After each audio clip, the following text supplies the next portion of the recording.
You just never like to see this, as we have a big De'Aaron Fox injury update. Yes, an injury report at this point in the offseason that's preventing him from doing an upcoming event, and another take that involves Dylan Harper and De'Aaron Fox that honestly feels a bit disrespectful. We got to dive into all of that, plus an insane take on Victor Wembanyama from a former NBA All-Star. Has a lot of Spurs fans riled up. You don't like to see any of this, but there is some good news about a new Spurs arena that we are going to get into first coming up on this episode of Spurs Digest. So let's start with the good news.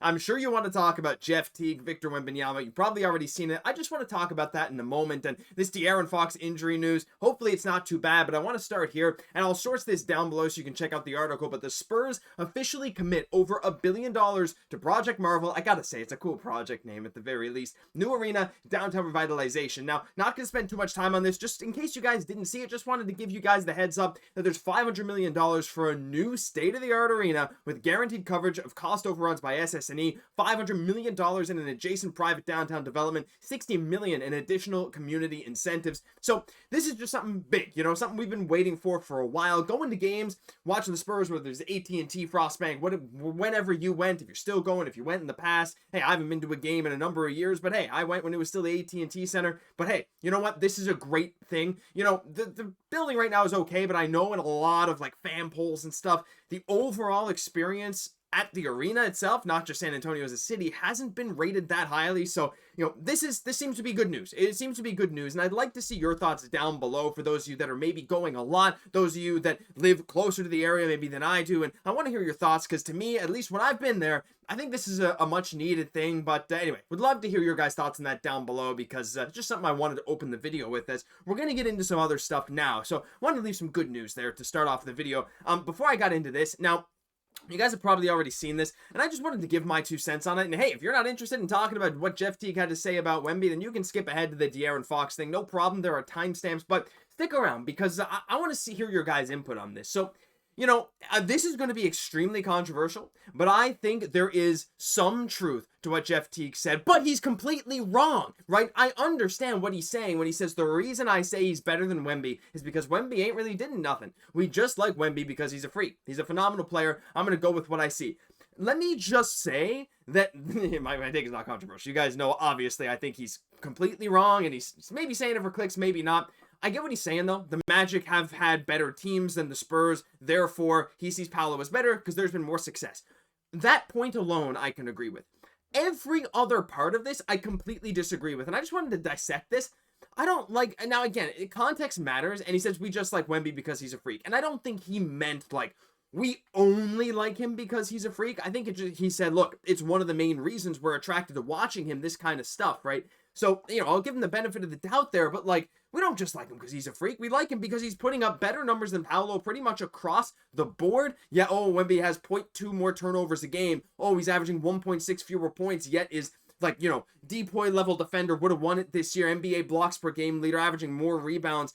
He's just, anyway, he's going to be an amazing player. I don't like this take, and I don't think it's necessarily fair that when you're just comparing 2 players, right? Paolo is awesome. I love Paolo Banchero. I think he deserves a lot of the money he got. I think that Magic team looks great. I'm not going to throw shade at Paolo just because he's compared to Wemby, but Wemby is going to be the better player, and I think Wemby is right now. I think if you put Wemby on the Magic, they have way more success than Paolo Banchero, and I think if you put Paolo Banchero on the Spurs, they are way worse this past year than when Wemby played.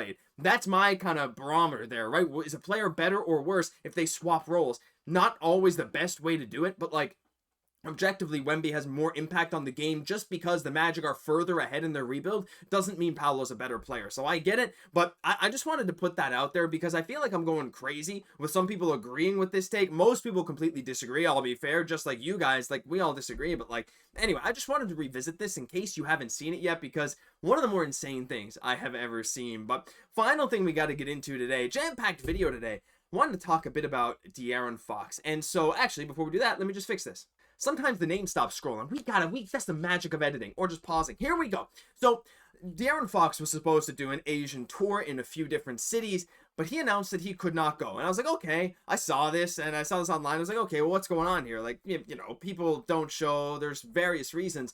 But according to this source here, now again, I couldn't confirm this because I'm not very good at searching for actual Mandarin sources, or I couldn't find the original Hong Kong source, but according to reporters from Hong Kong, it's due to a thigh/hamstring injury sustained in his workout. He can't go to Tokyo, Hong Kong, Xi'an, or Chongqing. So this is like interesting, right? And I just, you just don't like to see this. And I'm not saying this is going to be some kind of big, massive injury that's going to completely derail everything. No, it's just that, you know, for a guy like De'Aaron Fox, who came to San Antonio, and hey, he looked great. He maybe didn't look super amazing in the little time he spent with us, because, again, he was nursing that pinky injury. He got surgery on it right before that game with the Lakers, because we got to LA, and he went to those LA doctors.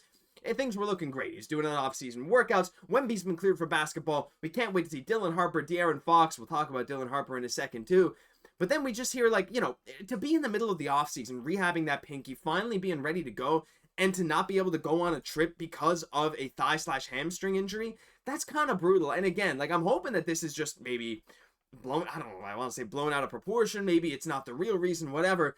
But if it is true that De'Aaron Fox has an injury, you just hate to see it. And that's pretty much all I want to say on this front, because, like, you know, it's tough because it throws your workouts into a bit of a loop now. We're getting near the end of the summer, which is crazy to say, but we're at the end of July. And a lot of these workouts, like, they matter when you're prepping for the season, especially after missing a good chunk of last season at the end. You want to be in full game shape. And, you know, as an athlete, a lot of you guys are probably athletes as well, you know that if you're rehabbing something and then you have another injury that kind of, like, not that his leg injury is going to stop him from rehabbing his hand, but you know what I mean. Like, it throws your rhythm off. It throws your training off. And hopefully it's just a minor thing that's only a couple weeks, but, you know, it does suck to see it. But on the same De'Aaron Fox note, I just wanted to revisit this thing. I saw some other people talk about this online as well. How an anonymous Western Conference scout believes Dylan Harper could make De'Aaron Fox expendable in San Antonio. Quote, Harper has some Ginobili to his offensive game. If the three-point shot ever becomes a true weapon for him, he makes Fox expendable and gives San Antonio a nice trade asset. And first off, I think this is disrespectful to De'Aaron Fox, considering the dude is an all-star level point guard. The dude averaged 24 a game with 5 boards and 6.5 assists on decent shooting. The dude had back-to-back 49 and 60-point games this past season. He is a star.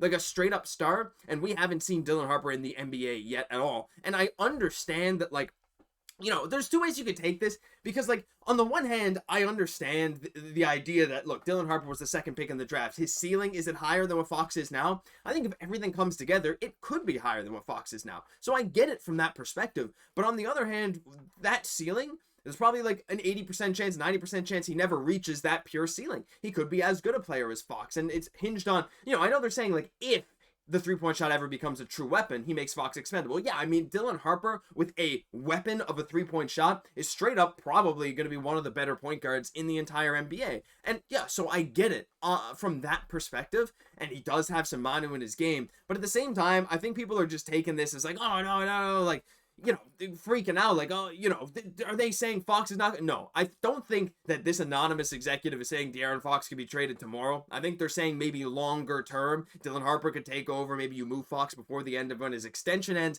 I don't know. But, like, for now, I just think that we got to let De'Aaron Fox play. We haven't seen Dylan Harper except for Summer League, and I think he looks awesome. But De'Aaron Fox is still our point guard. He's going to be the point guard this year. He's going to average 20, 25 points a night. And hey, with the other guys we got around him, the guys that are going to be able to take shots, a full season of Wemby, developed Wemby, monk Wemby, chess playing Wemby, all this stuff. This dude's evolved. He's going to go put up 28, 29, 30 points a game this year. Mark my words on that. And De'Aaron Fox is going to have one of the better efficiency seasons of his career. So I'm excited to see what Fox can do. Just want to give some love to him, because I feel like now with Dylan Harper, people are kind of pushing Fox a bit to the side for the shiny new toy. And hey, look, I'm guilty of it as well at times, but I want to shine some light on Fox himself because I'm excited for it. But leave your thoughts on all this stuff down below. Hope he gets better from his injury soon, but that'll do it for this episode of Spurs Digest. If you enjoyed, leave a like, comment, subscribe to the channel. Thank you for tuning in every single day, all off season long. I've been your host, Josh Gosse, and I'll catch you in the next one.